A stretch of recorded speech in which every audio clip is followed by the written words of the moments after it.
Bonjour et bienvenue aux ondes de Simplement Cru, une série d'interviews de spécialistes en soutien du programme Easy Detox. Je suis Amy Webster de Simplement Cru et j'ai le plaisir d'accueillir aujourd'hui Sylvie Choupeau, infirmière et spécialiste en irrigation du côlon, qui reçoit dans son cabinet de Rolle depuis 1998.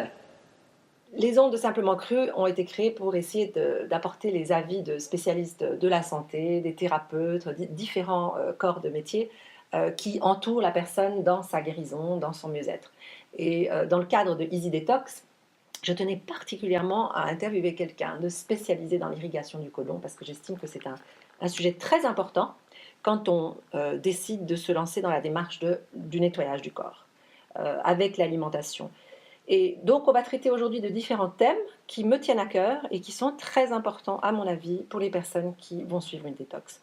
Il s'agit de l'irrigation du côlon, des lavements, de l'hygiène intestinale et de la flore intestinale en général, et des différents gestes à adopter et de l'hygiène de vie finalement qui va nous amener à cette santé intestinale. Alors bienvenue Sylvie, ça me fait vraiment plaisir de te recevoir. Selon mon expérience, une détox est l'occasion parfaite de pratiquer une irrigation colonique et d'aider ainsi le corps dans son élimination. Est-ce que c'est aussi ton avis ? Eh bien, tout d'abord, bonjour et merci Amy pour ce rendez-vous. Donc, je vais tenter au mieux de répondre à tes questions et de vous faire partager à tous un peu de mon expérience. Alors oui, donc en effet, c'est un moment propice de faire une détox, c'est un moment propice pour différentes raisons.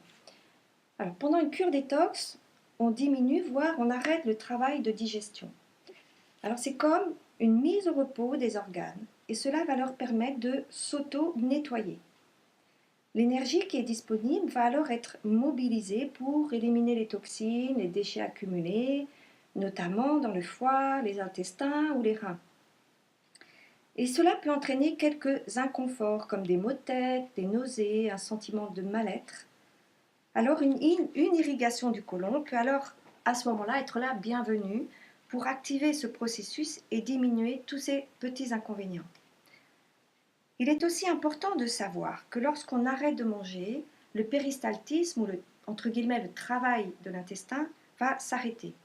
Malgré cela, les cellules de sa muqueuse se renouvellent toutes les 48 heures. Il y a aussi beaucoup de bactéries qui vont mourir. Et donc c'est important tout cela, constitue des déchets et c'est important de permettre une évacuation de ces déchets. Et l'irrigation peut le faire pendant une détox. J'ajouterais que pour moi, et ça n'engage que moi, le corps est comme, entre guillemets, une machine extraordinaire et que tous les organes, toutes les cellules communiquent entre elles. Et alors, en prenant soin de son côlon, c'est un peu comme, c'est-à-dire qu'entre guillemets, en le nettoyant, c'est un petit peu comme si on informait toutes nos cellules, tous nos organes, qu'elles peuvent à ce moment-là aussi se libérer et se nettoyer de leurs toxines éventuelles. Enfin, pendant la détox, pour moi, recevoir une irrigation du côlon, ça peut aussi soutenir moralement parce que ça amène beaucoup de bien-être et puis ça donne un sentiment de prendre soin de soi simplement en profondeur. Voilà, c'est magnifique, ça c'est superbement dit. Je trouve que c'est une magnifique introduction à la détox. Et je relève, alors l'idée de la communication des cellules, c'est magnifique, d'accéder à un meilleur bien-être, extraordinaire, c'est le but principal de la détox. Mais j'aime beaucoup aussi le fait, et je pense que c'est important d'insister là-dessus, que les gens comprennent, quand ils font une cure de jus par exemple, que l'élimination peut d'abord cesser et que le péristaltisme va ralentir et de ne pas s'étonner. Parce qu'il y a des personnes qui vont peut-être connaître un peu de constipation, ce qui serait étonnant. On arrête de manger des matières concentrées et quand on se nourrit que de liquide, il peut y avoir comme ça une petite période où ça s'arrête, puis ça peut reprendre. Ça va dépendre de chacun, mais il y aura ce nettoyage qui va démarrer. Exactement. Ouais. D'ailleurs, pendant une cure de jus, moi je conseille souvent de rajouter parfois un petit peu de psyllium blond. Ça va permettre un balayage du gros intestin, même si on ne mange pas, et ça aide un petit peu à continuer à bouger, à faire bouger les choses. Et à éliminer les cellules mortes. Superbe, ça c'est une magnifique recommandation. Alors, quand on parle d'irrigation colonique, évidemment, de nombreux auditeurs n'ont pas encore fait ce pas. Et pourriez-vous leur expliquer alors en quoi consiste pratiquement une séance d'irrigation ? Parce que pour beaucoup de gens, c'est quelque chose... Ouh là là, ça c'est pas pour moi, jamais je me verrais dans une situation pareille. Et pourtant, c'est pas si compliqué, c'est Non. pas si... Enfin, moi, j'en ai fait l'expérience, je ne Tout à serais fait. pas là à en discuter avec toi. Oui. Et pour moi, ça a été une magnifique expérience parce que Mhm. ça m'a apporté, ça m'a fait énormément de bien. Mhm. Alors, Sylvie, explique à nos auditeurs en quoi ça consiste. D'accord. Alors, je vais aller un petit peu dans les détails pour vraiment vous expliquer comment on procède. Savoir déjà que je vous reçois pendant 1 heure et demie, mais la séance d'irrigation en elle-même dure environ 45 minutes. Donc d'abord on prend connaissance et puis ensuite vous allez passer aux toilettes pour vider votre vessie, ensuite vous dévêtir du bas et vous entourer d'un linge de bain pour préserver votre intimité. Et c'est important. Ensuite vous êtes installé sur une table de soins et je vais toujours commencer par un petit massage des pieds pour un moment de calme et de détente. Et pour moi c'est vraiment un moment très important. Voilà. Ensuite, vous allez vous installer sur le côté et là, je vais introduire doucement une canule à usage unique et stérile au niveau de l'anus. Alors cette canule, elle a 2 embouts. Elle a un petit embout qui va permettre l'arrivée d'eau depuis la machine vers votre intestin et cette eau est filtrée à température du corps. Et puis il y a un embout qui est plus large et lui, il va permettre l'évacuation des résidus à travers un tuyau transparent et vers la machine et les canalisations. Donc il n'y a bien sûr aucune odeur. C'est important aussi.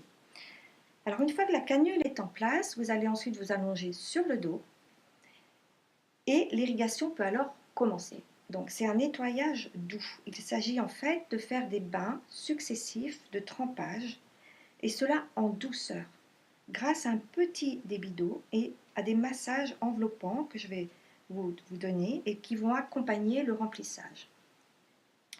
Là, j'aimerais faire un petit rappel. Le côlon mesure quand même 1,50 m de long en moyenne. C'est énorme, oui. Hein, et donc, il comporte beaucoup de coudes et de replis dans sa paroi. Et le remplir va permettre à l'eau de le déplisser en douceur. Hein, et d'aller chercher des résidus qui pourraient peut-être parfois stagner dans tous ces replis. Bon, ce remplissage permet aussi une détente réelle du système nerveux. Voilà.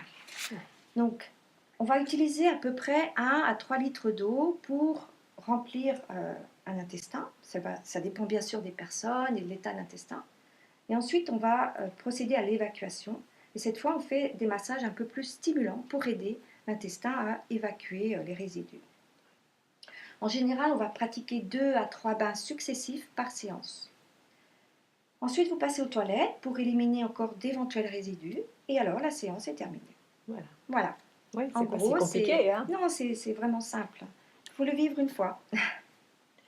Et dans ce type de séance, est-ce que par rapport à ce qu'on constate, la rapidité, les réactions, les spasmes, les éventuels gaz, ou ce qu'on peut constater parmi les déchets qui sont évacués, est-ce que toi, tu arrives à constater un petit peu, pas forcément l'état de santé, mais l'état de santé des intestins, quelles sont les indications, enfin, quelles sont les conclusions que tu peux tirer par rapport à une séance?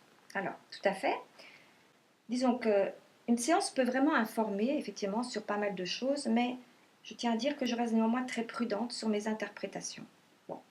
Enfin, cependant, selon la séance, par exemple, on peut amener la personne à prendre conscience d'une alimentation carencée en fibres et en végétaux. Et ça va se voir au moment de l'irrigation. Ou alors une alimentation qui est trop riche en résidus carnés. Voilà. Bon, un côlon qui est très encombré peut aussi être dû à un manque de bile, donc à un foie qui est fatigué, qui n'arrive plus à fournir cette bile essentielle au transit. On peut aussi découvrir des côlons spastiques ou très sensibles, ou des côlons qui manquent vraiment de tonicité, qui semblent endormis. Et ça peut aussi nous donner des indications sur le système nerveux de la personne ou sur son état de stress, son état émotionnel. Voilà. En gros, c'est un petit peu ce genre de choses que je peux vous dire. Puis évidemment, chaque personne arrive avec son propre historique, sa propre situation. Évidemment. Et pourra déjà partager avec toi au début de la séance, voilà ce qui m'arrive, voilà ce que je vis. Bien sûr. Et donc, en mettant tout ça ensemble, j'imagine qu'il y a des pistes aussi de compréhension et des conseils qu'on peut donner après sur que faire pour aller mieux, quoi. Évidemment. Pour avoir un meilleur transit, etc. Évidemment. Bien sûr qu'il y a une anamnèse à chaque fois que la personne vient, pourquoi elle vient, quelles sont ses demandes. Oui, Il y a des personnes qui viennent simplement par hygiène. c'est ça. Il y en a d'autres qui viennent pour des problèmes intestinaux, d'autres qui ont des problèmes de santé globaux. Oui, Alors oui, voilà, je vais essayer de... L'irrigation est vraiment une technique, c'est un bon complément, mais qui doit s'inscrire dans une démarche plus globale. absolument. Voilà. Oui, ça suffirait pas à soi tout seul. Si Non, quelqu'un se en nourrit vraiment général, très ça, mal, ça- ça etc. peut donner un petit coup de pouce, mais c'est pas suffisant. Ouais, ouais. Voilà, Mais ça fait partie de cette démarche générale. tout à Est-ce fait. que c'est vraiment pour tout le monde? Est-ce que tout le monde peut pratiquer une irrigation du côlon? Alors moi, je reçois des personnes de tout âge, mais pas les enfants. Je commence en général entre 16 et 17 ans, selon la maturité de la personne. Oui, Euh, Ensuite, bien sûr, il y a des contre-indications oui, qui sont d'ordre médical.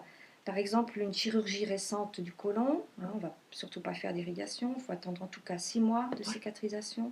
Un cancer du côlon, des problèmes cardiaques importants, une hypertension qu'on n'arrive pas à contrôler, une anémie sévère, et puis bien sûr beaucoup de maladies inflammatoires aiguës ou chroniques du côlon.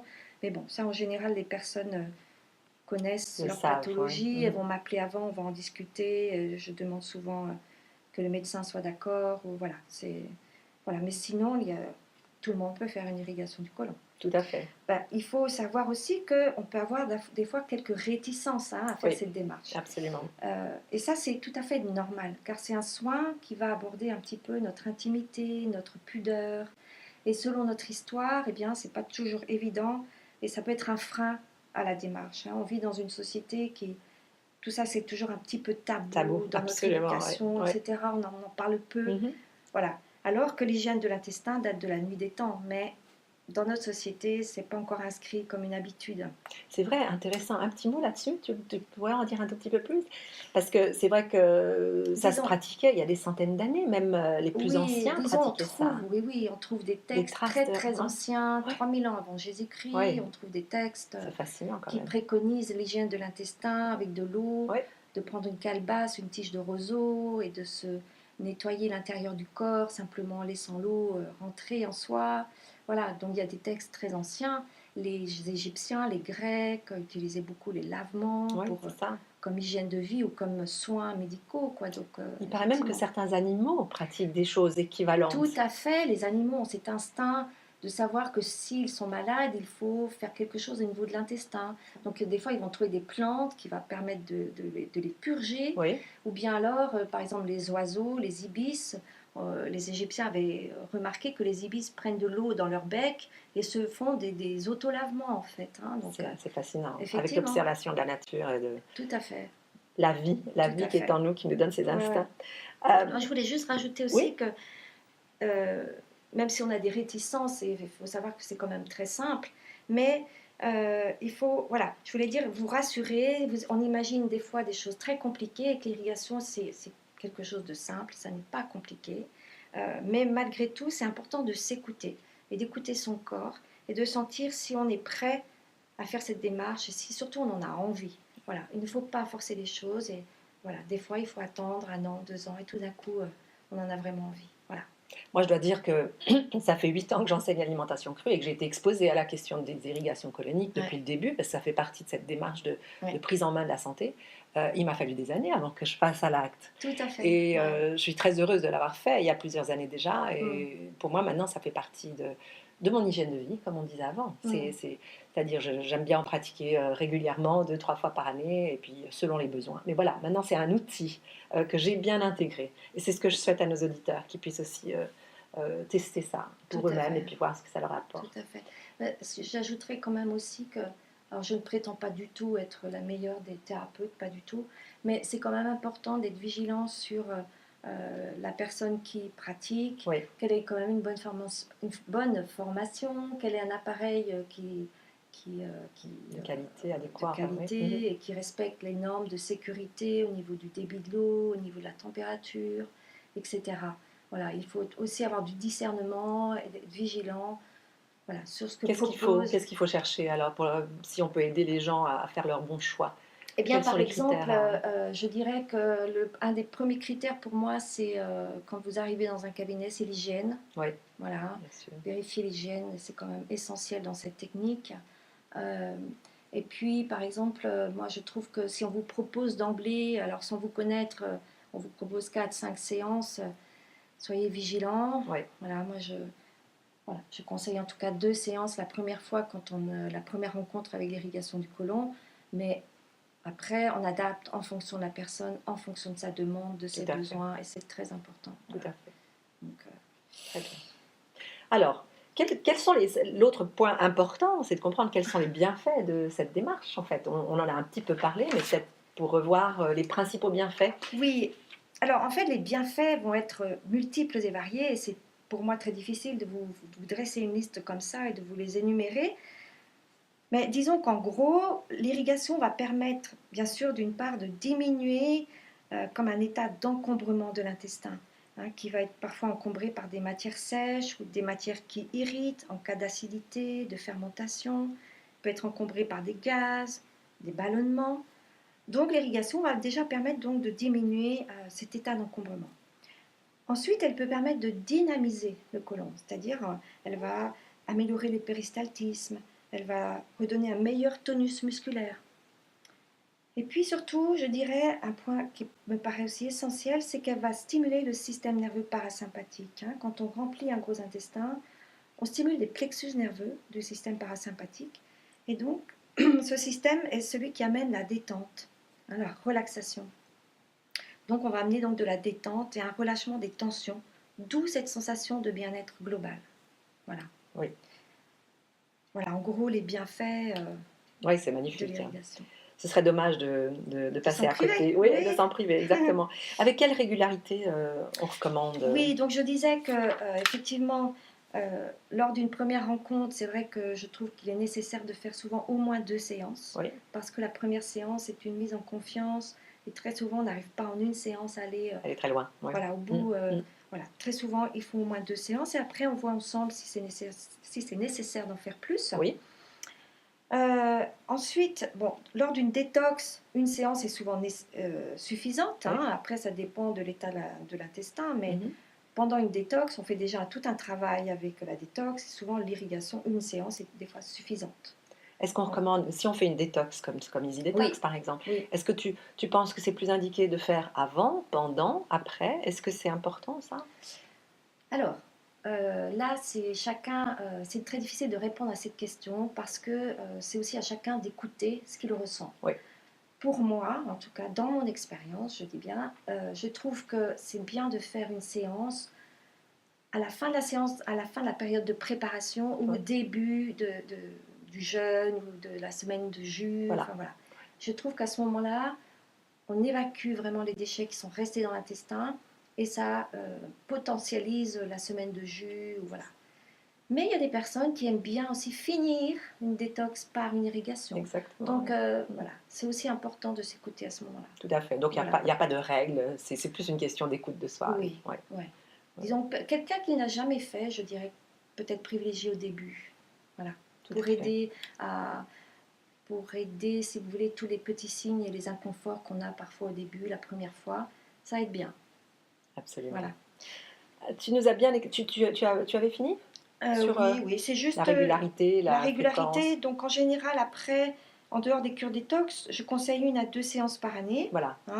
Mais ça doit toujours être adapté à chaque personne Mhm. et à chaque moment de notre vie. Parce Oui, que là, ça peut c'est juste. varier. C'est juste. Voilà, c'est... Voilà. Est-ce que, juste une idée qui me vient à Oui. l'esprit, est-ce que quand quelqu'un subit par exemple un traitement antibiotique, Oui. est-ce que ça peut être recommandé pas longtemps après, ou ça peut être une bonne idée? On parle souvent de prendre des traitements probiotiques après les antibiotiques pour essayer de rétablir cette flore intestinale. Et il me vient juste à l'idée, est-ce qu'une irrigation à ce moment-là pourrait être une bonne idée pour essayer d'éliminer toutes les traces des antibiotiques? En fait, une irrigation ne va pas éliminer les traces des antibiotiques, parce que les antibiotiques ont vraiment, selon les antibiotiques, ils vont vraiment avoir un impact sur la flore intestinale. Ouais. Alors, quand notre flore va bien, ce qui devrait être le cas pour nous tous, malheureusement, elle a le pouvoir de se régénérer de façon naturelle. Voilà. Malheureusement, on vit dans une société où on a appauvri notre flore intestinale par la pollution, par effectivement les antibiotiques, par l'alimentation, etc. Donc elle n'a plus des fois ce potentiel en elle. Et donc il est bon de l'aider en donnant des probiotiques. Donc après une cure d'antibiotiques, c'est avant tout des probiotiques qu'il faut prendre. Voilà. Maintenant, l'irrigation peut vraiment aider à donner ce coup de pouce à l'intestin. Voilà. Ouais. Mais c'est surtout les probiotiques après une cure d'antibiotiques. D'accord. Voilà. Ok, merci. Maintenant, on a bien parlé des séances d'irrigation Oui, et les lavements dans tout ça. Oui. Parce que peut-être que les personnes mélangent les deux. tout à fait. Irrigation colonique, lavement, quelle est la différence? Et puis lavement, comment fait-on? D'accord. Alors, un lavement peut être bien sûr une très bonne méthode. C'est différent bien sûr d'une irrigation du côlon. Et à moins de vraiment bien la maîtriser, le lavement ne va pas permettre de nettoyer le côlon en entier. Mais c'est cependant très indiqué en cours de détox pour s'aider soi-même en cours de détox et souvent aussi pour des questions financières tout simplement ou de non-disponibilité. Oui, parce que précisons donc, un lavement, c'est quelque chose qu'on fait chez soi. Tandis qu'une Exactement. séance d'irrigation, on vient chez une Voilà. professionnelle, un professionnel comme toi, Exactement. qui dispose d'une machine spécifique, comme tu l'as décrit. Tout à fait. Un lavement, c'est quelque chose de beaucoup plus simple qu'on fait à la maison. Je te laisserai expliquer comment. Tout à fait, et ça peut être vraiment une aide pendant une détox Voilà. importante. Oui. Voilà. Et le lavement, pareil, existe depuis très longtemps. Oui. Et donc, ce serait dommage de s'en priver là aussi. Alors, comment on fait pour faire un lavement? En fait, il faut avoir un boc à lavement qu'on a acheté en pharmacie ou qu'on a commandé sur Internet. C'est assez facile, accessible. Et dans ce boc à lavement, on va mettre 1,5 litre à 2 litres d'eau minérale qu'on a tiédie ou de l'eau du robinet qu'on a bouillie et qu'on a tiédie aussi ensuite. On peut y rajouter un peu de gros sel, on peut y rajouter aussi une infusion de camomille pour ceux qui veulent, mais déjà l'eau tout simplement peut aider. Ensuite, on va s'installer tranquillement dans un endroit propice où on se sent calme, tranquille. Et là, on va poser ou accrocher le boc à lavement à 1 mètre de hauteur et on se couche sur le côté droit. Ou on peut aussi se mettre à genoux et les fesses en l'air. Oui. Ensuite, il faut retirer l'air du tuyau qui fait suite au boc à lavement pour ne pas introduire d'air dans l'intestin parce que ce n'est pas très agréable. Non. Et on va introduire la canule lubrifiée avec un peu de vaseline au niveau de l'anus. Et là, on va ouvrir, je dirais, à moitié le robinet pour que l'eau entre doucement. Voilà. Il vaut mieux prendre son temps parce que l'intestin va réagir beaucoup moins vite et va se laisser remplir. Voilà. Ah, c'est important ça. Ouais. Et on va garder l'eau au maximum. On peut s'aider aussi avec un massage. Et ensuite, on va évacuer cette eau quand l'envie devient impérieuse, voilà. L'eau et les résidus. Et on peut renouveler si nécessaire, si on sent qu'on a encore besoin et qu'on n'a pas un bien-être intestinal. Voilà. Oui, donc boc à lavement, c'est un petit bac, ça peut être aussi un sachet, un sac. Oui, ça peut être un sac, bien sûr. Il en existe tout simple, on peut voyager avec juste un tuyau en plastique et un petit sac en plastique peut faire l'affaire. Exactement, tout à fait. Et ça doit rester en général personnel. Voilà. Mais bien sûr, on peut découvrir des sacs, des bocs à lavement. Les sacs, c'est vrai que pour voyager, c'est plus facile. C'est plus facile. Moi, j'en ai trouvé, c'est très pratique. Et puis, ça peut toujours dépanner parce que quand on est en voyage, on a les intestins qui s'arrêtent de fonctionner comme d'habitude. Effectivement, il y a beaucoup de femmes d'ailleurs qui, en voyageant, ont une tendance à la constipation. Et c'est beaucoup plus naturel de se faire un lavement que de prendre un laxatif qui va être beaucoup plus agressif pour l'intestin. Exactement. Exactement. Ça, c'est aussi important de comprendre. Oui. Donc, tu as bien expliqué comment on fait un lavement. Est-ce qu'il y a des contre-indications, ou plutôt, avec quelle fréquence est-ce qu'on peut se permettre, si on en ressent le besoin? Tu parlais déjà pour l'irrigation colonique, mais le lavement, est-ce qu'en période de détox, on peut se dire, tant qu'on en ressent le besoin, est-ce qu'on peut en faire autant qu'on veut? Est-ce que c'est quelque chose qu'on pourrait faire tous les jours pendant une semaine? Là, c'est pour moi un petit peu difficile de répondre à cette question parce que je ne prétends pas connaître aussi tous les inconvénients d'un nettoyage trop poussé au niveau de l'intestin. Je dirais que de façon personnelle, je trouve que de faire un lavement tous les jours, je trouve ça un peu excessif. Voilà. Maintenant, il y a vraiment des personnes très intoxiquées, qui ont des côlons très encombrés, qui ont une constipation chronique depuis des années et qui commencent cette démarche. Et ces personnes-là peuvent avoir besoin d'un lavement tous les jours. C'est ça. Donc ça doit s'adapter. Une période de remise en forme. Exactement. De l'intestin. Exactement. Et ça peut vraiment être très très important pour elles, pour tenir cette période de détox. Donc je dirais que ça doit vraiment s'adapter à chaque personne. Bien sûr que dans la période de détox, c'est aussi différent que dans la vie en général. J'ai eu des clientes qui venaient parfois et qui n'allaient plus aux toilettes que par des lavements. Ouais, c'est Alors ça. ça, Est-ce que l'intestin devient paresseux quand on le justement, stimule comme ça? voilà. C'est le Il faut risque. faire quand même attention Ouais, à de ne pas devenir dépendant c'est des ça. lavements. Comme certaines personnes sont dépendantes du café ou d'autres Exactement, laxatifs, exactement. Parce que c'est vrai que ça faut aller amène en un tel selle. bien-être que tout d'un coup, on n'a plus envie de ressentir ce poids parfois au niveau de l'intestin. Mais pour moi, je dirais que ce qui se passe dans l'intestin, c'est quand même très important de prendre conscience de ça. C'est un peu comme si vous voulez dans votre jardin, si vous voulez des belles plantes, des bons légumes, vous allez y mettre un bon fumier, donc des bonnes bactéries. Mais il y a toute une vie, c'est tout un microcosme. Eh bien, si vous voulez être bien aussi dans votre vie, c'est important de respecter aussi ce qui se passe dans cet intestin. Et donc, si vous le videz continuellement, voilà, vous allez manquer aussi peut-être ce genre de base à une certaine vie. Voilà. Et là-dessus, j'ai envie de rebondir sur l'idée de comment apprivoiser son intestin ou le comprendre, comprendre les signes qu'il nous donne, et par là comprendre qu'après une séance d'irrigation ou un lavement, le péristaltisme peut se ralentir. Il peut falloir 2, 3 jours selon l'état ou la longueur du côlon, chacun est différent, mais de ne pas s'inquiéter peut-être qu'après une séance ou deux, il faille 2, 3 jours avant d'aller à selle à nouveau. Enfin, je ne sais pas. Ça, c'est un petit peu mon expérience, mais juste pour rassurer les gens qui font ça pour la première fois, de se dire que voilà, il faudra juste s'écouter et la régularité peut être un tout petit peu modifiée pendant quelques jours. C'est juste. Tout à fait. Euh, ouais. Quand la personne vient pour un premier rendez-vous, déjà, je vais lui demander comment ça fonctionne son transit. Et donc, je vais pouvoir aussi lui conseiller des choses après l'irrigation. C'est vrai qu'une irrigation va vider l'intestin, normalement. Donc, souvent, il faut quand même 2 à 3 jours pour que le Le transit re-remplir. reprenne. Voilà, oui, Voilà. oui. Mais si je sens un intestin qui est vraiment fatigué, qui manque de tonus, qui a vraiment besoin d'un petit coup de pouce, à ce moment-là, je vais conseiller à la personne de soit de continuer les graines de psyllium que je conseille avant de venir faire une séance, ou le psyllium blond, pour ne pas arrêter ce processus et aider l'intestin à garder ce tonus musculaire et ce péristaltisme. C'est ça. Voilà. Et puis il y a aussi au niveau alimentaire des choses à conseiller pour garder une certaine vie. Absolument. Voilà. On va en reparler On va en juste dans un revenir. petit Oui, moment. oui. Mais là, pour finir sur ce sujet-là, que dire des personnes qui ont peur qu'une irrigation ou même un lavement élimine la bonne flore ou, euh, disons, ont l'instinct que c'est pas quelque chose de naturel, même si on sait que ça se pratique depuis la nuit des temps, ont un peu cette réticence en disant bah, moi mon intestin il est censé fonctionner tout seul, pourquoi aller c'est un peu invasif, mettons, aller mettre de l'eau dans l'intestin, c'est pas un phénomène qui se fait tout seul, il faut l'aider. Que dire à ces personnes-là? Alors, je dirais que c'est vrai qu'il ne faut pas tomber dans l'excès non plus de vouloir nettoyer, comme je le disais tout à l'heure. Mais c'est vrai qu'on vit dans une société où, malgré tout, on mange en général pas très bien, c'est souvent trop raffiné, on manque de fibres, de végétaux, et puis on vit aussi une vie assez stressante qui va vraiment venir modifier la flore intestinale, hein.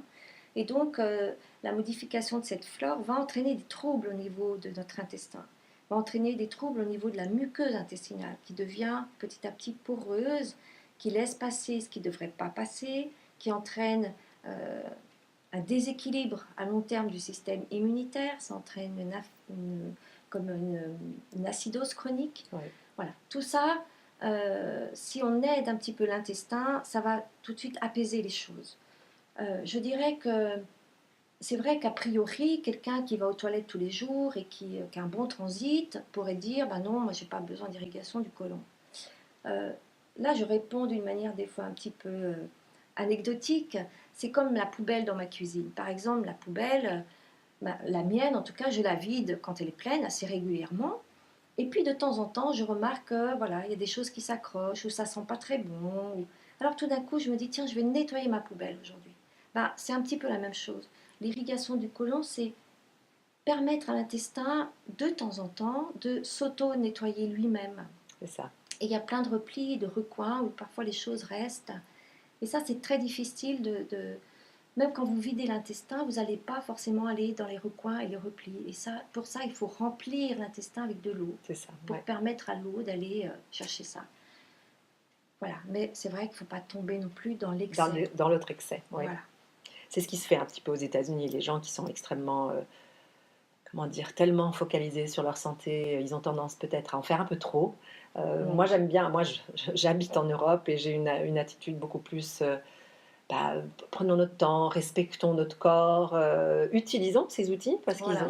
ils sont extrêmement efficaces. Tout à fait. Mais faut pas aller dans l'autre extrême. Oui. Je ne pense pas. Oui. Bah, d'ailleurs, par rapport à la flore intestinale, souvent on va dire, tiens, l'irrigation du côlon, ça détruit la flore. Oui. Hein. Bon, il faut savoir quand même que l'eau ne détruit pas les bactéries. Hein. Si vous prenez un antibiotique pendant plusieurs mois ou même simplement un antibiotique pendant une semaine, vous avez plus de chances de détruire votre flore intestinale et vos bactéries. Hein. Mais il faut savoir aussi que la flore, c'est un monde vraiment extraordinaire et qu'il y a les bactéries qui sont, elles, adhérentes à la muqueuse et elles ne sont pas détruites par une irrigation du côlon. Les bonnes bactéries en général. Et puis il y a la flore résidente, intermittente, hein, qui elle va peut-être être détruite un petit peu par une irrigation du côlon, mais il faut savoir que dans les heures qui suivent, cette flore se reconstruit. Bien sûr, avec des bases qui sont dans l'intestin de la personne. C'est ça, donc et avec les bonnes bactéries qui vont pouvoir proliférer. Les bonnes bactéries, si elle en a encore. Voilà, c'est ça. C'est là où les probiotiques peuvent être intéressants. Juste. Ouais. Très intéressant. Alors on va essayer maintenant d'aller un petit peu plus loin que les questions concrètes, mais juste pour essayer de plus placer l'irrigation colonique dans un contexte de santé. Et parlons d'alimentation, puisque en détox, c'est justement ça, on fait un choix très, très, très ciblé d'aliments. Quelles sont vos recommandations sur l'hygiène de vie qui permettra de conserver une bonne santé intestinale? Alors, l'alimentation, c'est un vaste domaine. Et c'est vrai que je ne prétends pas du tout détenir la vérité dans ce domaine-là, parce que c'est un domaine, comme je disais, très vaste. Malgré tout, je pense qu'il faut avant tout écouter son corps, faire ses expériences, parce que c'est à travers les expériences qu'on va sentir si on a du bien-être ou pas. Et ce qui convient à certains peut ne pas convenir à d'autres. Donc voilà. Néanmoins, en ce qui concerne une bonne santé intestinale, il me paraît important d'éliminer, si possible, tous les produits raffinés. Voilà. Et ils sont vraiment très nombreux dans nos supermarchés. Effectivement. Les produits laitiers, les viennoiseries, les boissons sucrées, etc. Pour moi, une assiette idéale devrait contenir environ 80% de végétaux. Autrefois, on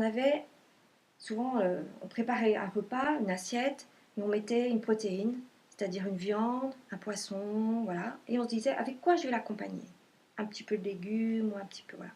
On devrait faire l'inverse. Absolument. C'est quelles sont les crudités que je vais manger aujourd'hui, quels sont les végétaux, quels sont les légumes, les oléagineux, etc. Et éventuellement, je peux l'accompagner avec une petite protéine. Mais ça doit être vraiment une petite partie de l'assiette. Voilà. Donc, il faut vraiment inverser la tendance. Tout à fait. Donc, tous ces végétaux vont entre autres apporter beaucoup de fibres qui sont essentielles au travail de l'intestin et surtout à la flore intestinale qui se nourrit par les fibres. Donc, dans ces végétaux, il y a bien sûr une part importante des légumes crus qui sont vivants. Je crois qu'Ami, tu ne peux pas dire le contraire. Non, effectivement. Avec beaucoup de couleurs variées, parce que parmi les couleurs des différents végétaux, on a des antioxydants. Voilà. Éventuellement, un peu de légumes cuits pour ceux qui ne mangent pas tout cru. Et puis, selon les cas, on peut aussi ajouter un peu de céréales en évitant au maximum le gluten. Dans ces végétaux, il y a aussi bien sûr les légumineuses qui sont très importantes et les oléagineux sous forme de noix ou d'huile, car les acides gras sont essentiels, d'ailleurs on les appelle les acides gras essentiels, et ils sont aussi très importants pour la muqueuse de l'intestin. Et surtout, ils nous amènent beaucoup d'énergie, donc il ne faut vraiment pas les oublier. La part éventuelle des protéines animales donc doit être pour moi limitée, en préférant plutôt un œuf, un peu de poisson, une viande blanche. Et il faut surtout préférer la qualité à la quantité, car une viande bon marché contient souvent beaucoup d'antibiotiques, d'hormones, etc. Voilà.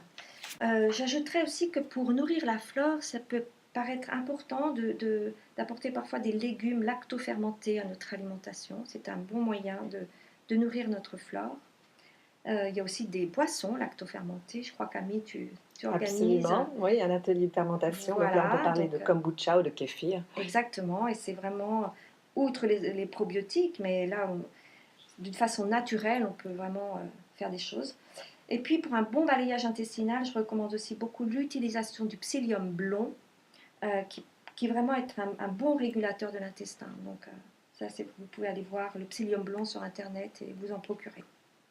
Je suis ravie d'entendre tous tes conseils alimentaires parce que ça rejoint complètement ce que moi j'enseigne. J'encourage les gens à amener toujours plus de cru et donc je leur fournis des recettes et des techniques et des astuces. Je leur explique aussi pourquoi le cru leur apporte autant de bienfaits. Mais j'aime beaucoup aussi cette idée d'apporter un petit peu de protéines. Certaines personnes, si elles veulent être et rester véganes, il y a moyen de trouver des bonnes protéines dans le milieu végétal. Mais pour les autres, il n'y a pas de raison. Pour moi, la question de la viande, c'est vraiment une question de quantité et de qualité, plus que d'exclusion. Et je dois dire, c'est quelque chose que je dis ouvertement à toute ma communauté. Et l'idée de manger un œuf ou un petit peu de poisson... En plus, ces acides gras essentiels sont quand même importants et ils ne sont pas de la même qualité dans le monde végétal que animal. Et voilà, ça peut apporter aussi d'autres nutriments importants. J'aime beaucoup cet équilibre. Et quand tu parles de céréales sans gluten, moi, ça fait longtemps aussi que je recommande la consommation de quinoa ou d'amarante ou de millet, qui sont des bonnes céréales. Ce n'est même pas vraiment des céréales, ce sont plutôt des graminées, enfin des petites graines, des graines.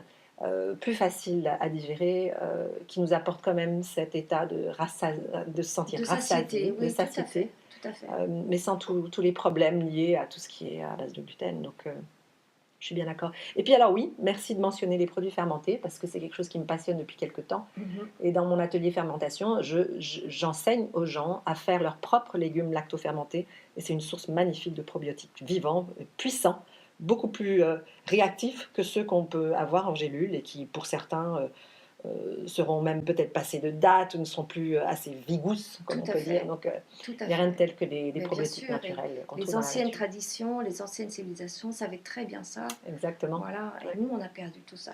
Ce sont des grandes sagesses ancestrales. Le lavement, l'irrigation, la fermentation, des magnifiques domaines à essayer de mieux comprendre et maîtriser. On n'a rien inventé, il faut juste aller faut redécouvrir ces choses.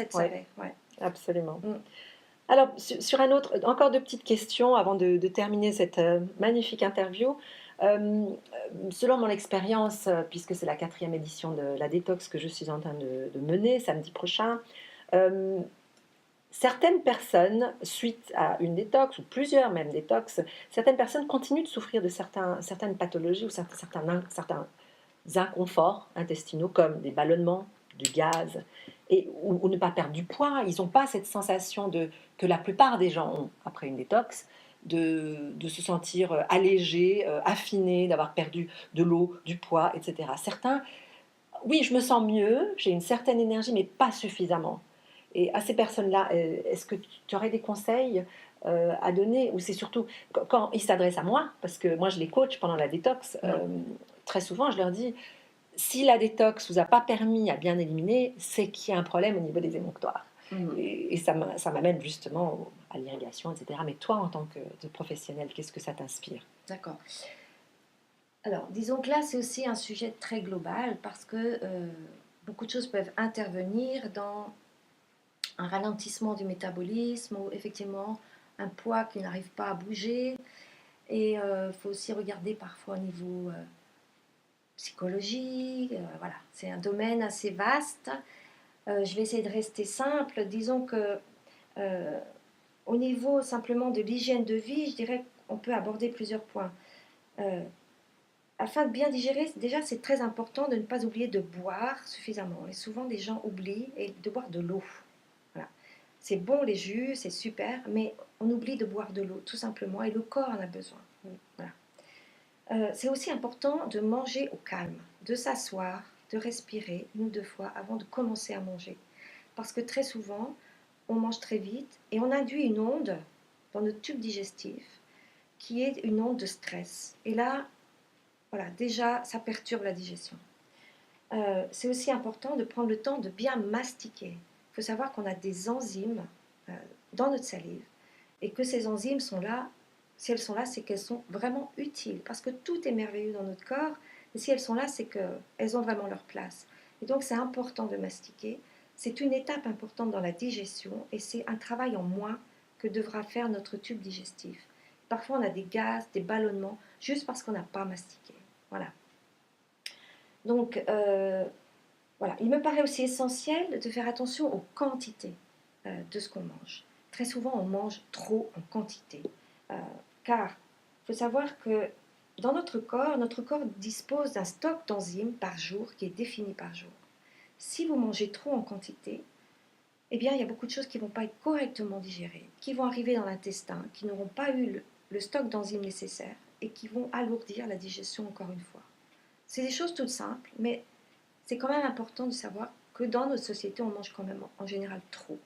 Absolument. C'est aussi important, je pense, de ne pas avoir des repas du soir trop copieux ou trop lourds. Alors, je sais qu'au niveau social, c'est souvent le repas qu'on partage en famille. Moi-même, c'est un repas que je partage en famille. Mais voilà, on peut trouver des solutions pour avoir quand même des aliments digestes, même en quantité. Voilà. Alors, en cas de gaz ou de ballonnement, malgré tout persistant, un traitement par des probiotiques peut s'avérer nécessaire. Et puis, on peut aussi voir au niveau d'un rééquilibrage alimentaire. Ensuite, même si je ne suis pas experte dans l'alimentation crue comme toi, Ami, je conseille quand même souvent de rajouter simplement à son régime actuel des jus de légumes crus déjà. Et de commencer par ça, parce que ça va vraiment amener beaucoup de vitalité et beaucoup d'aide à la digestion, et surtout des jus de légumes verts qui vont vraiment aider l'intestin. Voilà. J'ajoute que bientôt, je ferai sûrement des apports aussi au cours d'irrigation de chlorophylle. Et ça, c'est aussi un moyen de régénérer l'intestin. Magnifique. Voilà. Tout le pouvoir de la chlorophylle directement sur les cellules intestinales. Exactement. Voilà. Magique. C'est pour magique. bientôt. Super. Une dernière question. Alors, à part l'alimentation, Oui. y a-t-il d'autres phénomènes qui détruisent la flore intestinale et qui entravent ainsi la santé de nos intestins? Et que faire dans ces cas-là? Et oui, la flore intestinale, c'est un domaine très vaste. On en parle beaucoup. Les scientifiques s'y intéressent de plus près depuis quelques années, Oui. car on se rend compte qu'elle a un impact essentiel au niveau de notre santé, de la santé de l'intestin et de notre santé globale. Il faut savoir que la vie sur Terre, ça a commencé par des bactéries, avant même les cellules. Donc les bactéries qu'on a dans notre intestin sont essentielles à notre vie. Voilà. Et je pense qu'on n'est pas encore, on est loin d'avoir tout découvert encore à ce niveau-là. Alors c'est sûr que cette flore, elle peut être détériorée par beaucoup de choses au niveau alimentaire déjà. Mais c'est vrai qu'il y a aussi les facteurs environnementaux, il y a aussi bien sûr les prises d'antibiotiques, soit par des antibiotiques médicaments, soit par des viandes bourrées de ces substances. Un côlon encombré va aussi modifier la flore tout simplement. Mais il y a aussi un facteur qui pour moi est assez important, c'est le stress. Et c'est vrai que le stress, il faut savoir qu'il modifie la flore. On a fait des expériences sur des groupes de souris qu'on a stressés et qui ont une flore perturbée, simplement en changeant ce facteur. Donc là, c'est important d'en prendre conscience. Malheureusement, on vit dans un monde où on est très très stressé en général. Et il faut se donner des moyens pour essayer de diminuer ce facteur. Et là, c'est un autre domaine assez vaste et je ne me prétends pas toujours compétente non plus dans ce domaine. Chacun peut y trouver des réponses. Et là, c'est voilà, à chacun de Absolument. d'y réfléchir. Le stress, c'est un très très grand sujet qui touche à tous les niveaux de la santé. Évidemment. Et il faut le préciser particulièrement dans le cas de la santé intestinale. On peut préciser aussi que c'est dans l'intestin que sont fabriqués énormément de neurotransmetteurs. Bien sûr. Et qu'on parle du deuxième cerveau dans l'intestin, c'est pas pour rien. Et que donc la santé intestinale va toucher mais vraiment à tout. Il existe de nombreux outils de gestion du stress. Ce n'est pas le sujet de cette interview, mais les gens qui nous écoutent savent qu'il en existe beaucoup, que ce soit la méditation, la sophrologie, la gestion de ses pensées, l'imagination, la visualisation. Voilà, on peut énormément agir sur son psychique, d'ailleurs, sur son état d'être, son état d'âme, avec des outils très très simples. Mais je vous encourage à vous informer sur tout ça. En tout cas, Sylvie, c'était magnifique cette interview. Je pense qu'on a apporté énormément d'informations aux gens qui ne connaissent pas ou peu ou pas bien tout le monde magique de l'irrigation du côlon. Et j'espère que cette interview va en inspirer plus d'un à faire cette expérience, cette démarche et à pouvoir ainsi accéder toujours à une meilleure santé, à un meilleur bien-être. Merci infiniment. Avant de terminer, où est-ce que les gens peuvent te trouver s'ils s'intéressent s'ils sont dans le coin ici, vers Rolle, et qu'ils aimeraient bien venir faire une séance auprès de toi? Alors, donc je suis à Rolle et on peut trouver toutes mes coordonnées et surtout des informations complémentaires sur mon site internet qui est irrigation-colomb.ch. Là, vous avez toutes les données pour m'appeler, me trouver. Voilà. Donc Sylvie Choupeau à Rolle. Oui, Et vous trouverez effectivement énormément d'informations sur ce site, irrigation-colomb.ch. Si vous n'êtes pas encore prêt à la démarche de l'irrigation, je vous encourage en tout cas vivement à aller lire toutes ces informations qui vous expliqueront comment ça se passe, à quoi ça sert et pourquoi on vous recommande une irrigation du côlon. Alors merci Sylvie, merci à toi, je suis vraiment Annie. ravie de t'avoir reçue et à votre santé à tous. Merci, au revoir.